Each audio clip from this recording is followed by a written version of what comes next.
Welcome to the warehouse, I guess. So the movie Twilight is often remembered by the general masses as being this bad, dumb vampire love story.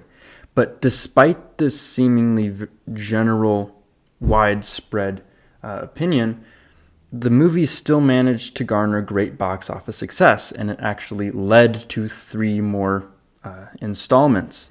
Each one of these installments attracting more investment and garnering greater box office returns. And initially for this video, what I wanted to do was explore how a seemingly bad movie could be so successful. I wanted to explore what were the innate positive appeals that led to its success despite its overall bad quality. And upon rewatching this movie, I was actually kind of taken by surprise by the fact that the first 40 to 50 minutes of this movie were actually kind of good. The movie starts off with a very charming fish out of water story with Bella moving to a small town and to a new school. She becomes acquainted with some quirky characters, and it's all silly, it's fun, quite charming. And the framing of the Cullens as mysterious and menacing is quite effective and makes them an intriguing part of the story, which of course makes Edward a bit more intriguing. And Bella's initial interactions with Edward are, in my opinion, they were kind of funny. They were enjoyable to watch. Their awkward chemistry is quite appealing. And even the hints at Bella's attraction towards Edward are not bad. I mean, she's a teenage girl watching this mysterious, hot-looking dude, so her interest in him feels natural and believable. And now I'm not talking about her being in love with him. We'll talk about that later and why that becomes a problem. Even the cinematography in the beginning of this movie is quite nice. It picks up on little details about character interactions that just added to the charm. And although a lot of this was quite silly and goofy at times, it was still enjoyable. So where did things begin to go downhill? So it was kind of at the 50 to 60 minute mark that the problems with this movie really began to emerge and come to my attention.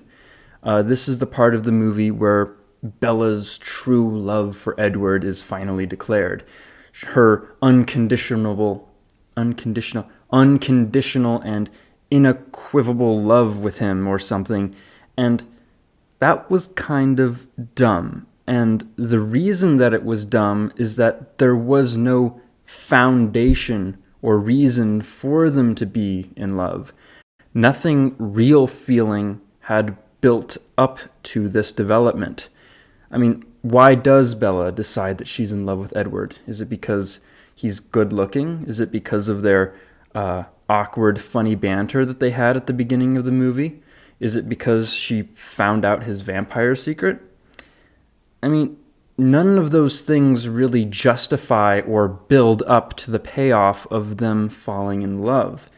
It isn't like Edward did something in the beginning of the movie to truly prove his romantic devotion to Bella.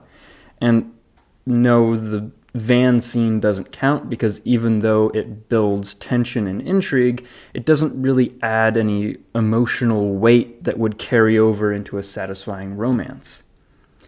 In effect, Bella's declaration of love at the about 58-minute mark is framed as a payoff, but it is not preceded by any sufficient build-up, thus leading to a romance that feels empty, unsatisfying, and dumb. Now, this isn't to say that Bella's feelings of temptation or attraction towards Edward are bad. Like I said before, these elements are actually good and feel natural for this character in this situation. And in fact, for me personally, their early relationship in the first 50 to 60 minutes felt more like a friendship than a romance. This would make their relationship more palatable to skeptical, reality-focused viewers like me. Unconditional love, however, not so much, because by this point, it doesn't feel like the relationship has progressed far enough to warrant romance. So the simple fix that I would propose to resolve this problem of a dumb, unfounded love or romance would be to just simply take out the romance between Bella and Edward for maybe the first 90% of the movie, because then the problem of a empty romance would just disappear. And that's not to say that they can't hang out or have romantic interest in one another.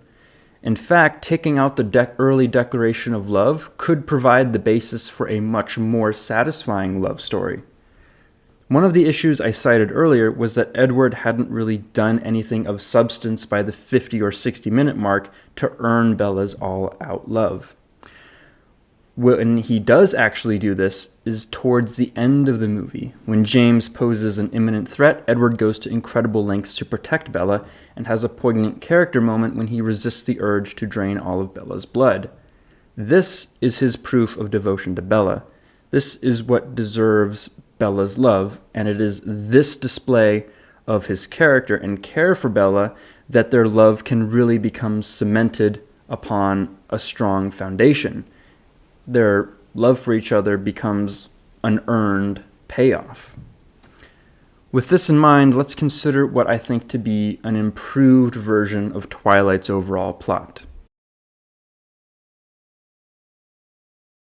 The first 50 minutes can stay pretty much the same. We build intrigue through the introduction of the Cullens and Edward. We discover his vampire secret, and Edward and Bella become interested in each other. There is some attraction between them, but all they do at this point is begin to talk and hang out more.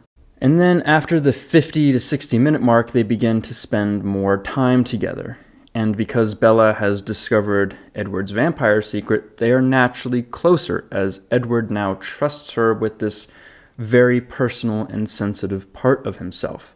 However, they are not yet fully in love because, again, at this point, there is no strong, believable reason for them to be in love yet.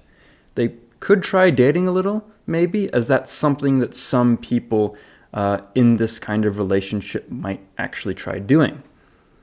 And then, once the threat of James comes to light, that is when the pressure is really put onto their close relationship. It is during this dire situation that we see the lengths to which Edward is willing to go to protect Bella. We then get the climax where Edward proves that his care for Bella is greater than his desire for his blood and for her blood, and he saves her.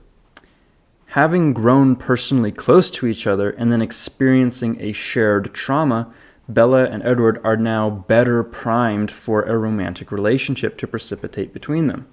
Essentially, we have gotten to this payoff by first taking the time to actually build up to it. And as a result, the romance feels more grounded and earned, and it won't come across as dumb. So the overall lesson learned here is that when you are making a story, every payoff needs a build-up. A payoff as strong as something like a romantic relationship can't feel genuine if it's just based upon the narrative just saying that it is so. It must be deserved by something substantial, a build-up that gives the payoff actual weight.